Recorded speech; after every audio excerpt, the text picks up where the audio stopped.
Ada namanya ilmu saraf. Kemudian ada bermacam-macam ilmu lainnya lagi. Dengan memohon kehadirat Allah Subhanahu wa taala hidayah taufik, semoga Allah membukakan pintu hati kita untuk memahami Al-Qur'an dengan belajar bahasa Arab. Ya. Kemudian kita bertawakal kepada Allah. Kemudian kita mengikhlaskan hati kita bahwa kita belajar ini tidak yang kita harapkan, tidak ada yang kita maksudkan kecuali rahmat dan ridha Allah Subhanahu wa taala. Kemudian kita mempelajari bahasa Arab. Semoga kita benar-benar dapat memahami Al-Quran dan Al-Hadis, karena kedua-duanya itu adalah berbahasa Arab. Kita mulai dengan Al-Kalamu wal lafzu. Perkataan itu adalah lafaz satu. Al-murakkabu bersusun. Al-mufidu yang berfaedah. Al-wad'i dengan sengaja. Juga mengatakan dengan bahasa Arab. Wa aqsamuhu salasatun. Dan bahagian-bahagiannya bahagian-bahagiannya allati tatarakkabu minha yang tersusun daripadanya salah satu 3. Ini dalam perjalanan pertama, nanti di perjalanan lanjutnya masih ada lagi, ya. Pertama ismun, yang kedua fi'lun, ismun isim, ya. Fi'lun yang kedua fi'il, wa harfun dan huruf, jadi 3. Kembali ke atas, al-kalamu perkataan atau pembicaraan.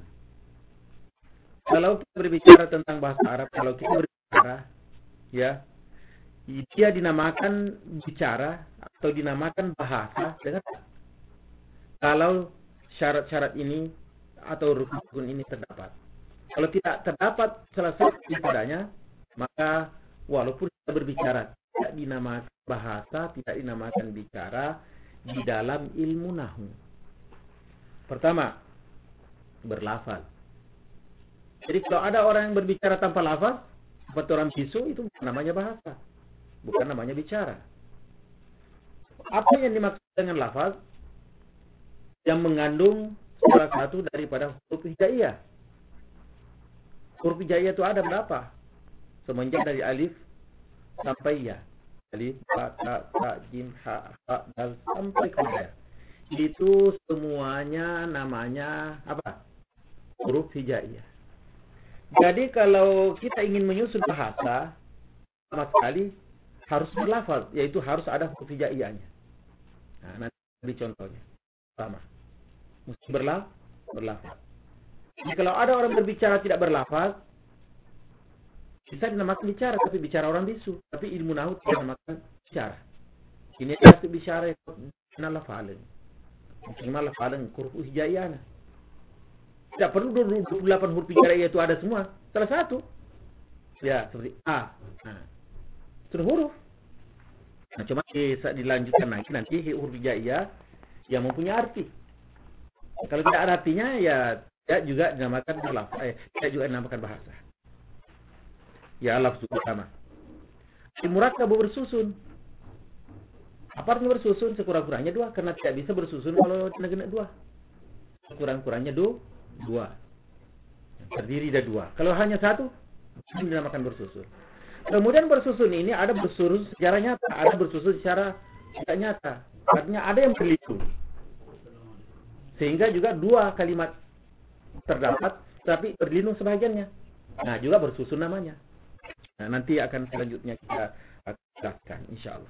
Jadi, sudah dapat dipahami kalau kita mau bikin bahasa, atau kita mau berbicara, harus ingat. Pertama berlafaz, yang kedua bersusun. Sudah. Arti bersusun sekurang-kurangnya 2. 3, 4, 1, apa-apa. Yang penting sekurang-kurangnya 2.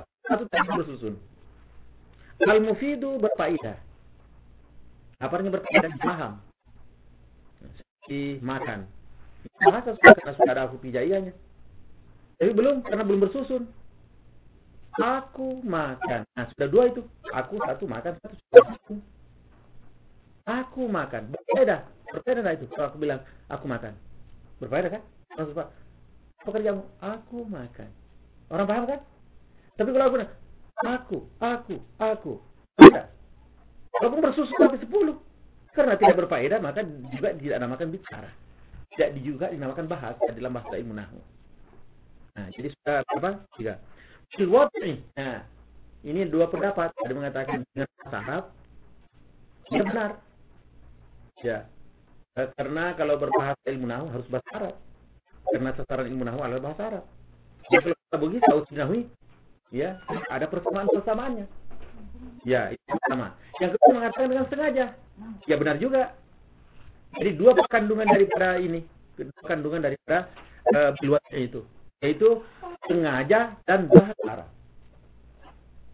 Jadi walaupun sengaja tapi bukan bahasa Arab, walaupun bahasa Arab tidak sengaja, tidak dinamakan bahasa dalam ilmu nahwu. Kan kita bicara nahwu ya. Nah, sudah. Cukup. Kita kembali dengan contoh yang lengkap. Lengkap 4 itu. Contohnya seperti aku makan. Pertama berlafaz enggak? Aku makan. Karena ada alifnya, akamnya, tidak ada huruf hijaiyah, berarti sudah berlafaz. Aku makan, sudah bersusun.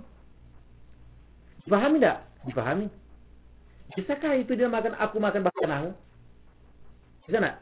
Tidak bisa. Karena bukan bahasa Arab. Ya.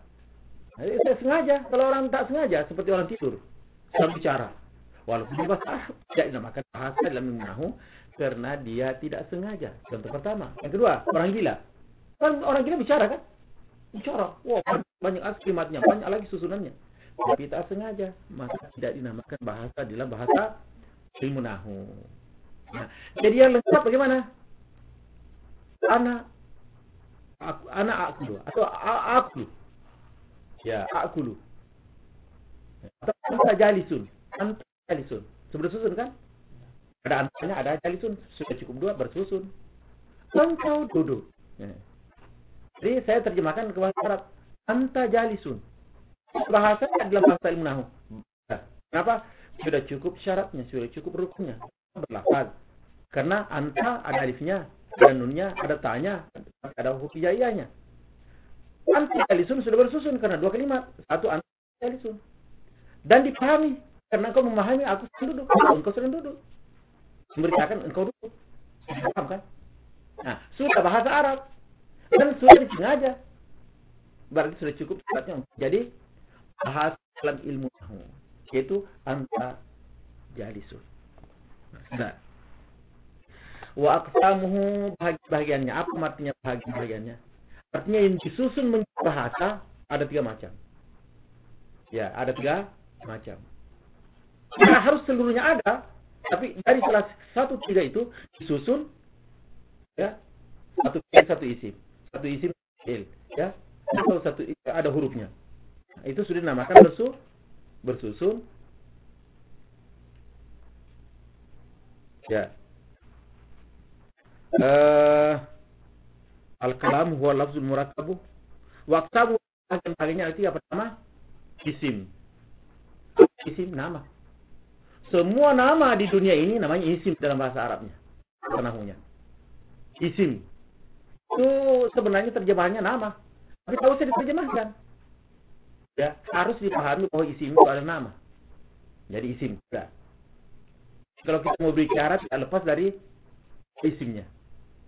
Yang kedua fi'il. Fi'il bahasa Arab lagi. Tak usah diterjemahkan. Mana artinya? Artinya pekerjaan. Semua pekerjaan itu adalah fi'il. Makan, tidur, lari, naik, turun. Semua itu pekerjaan. Karena semuanya pekerjaan namanya fi'il.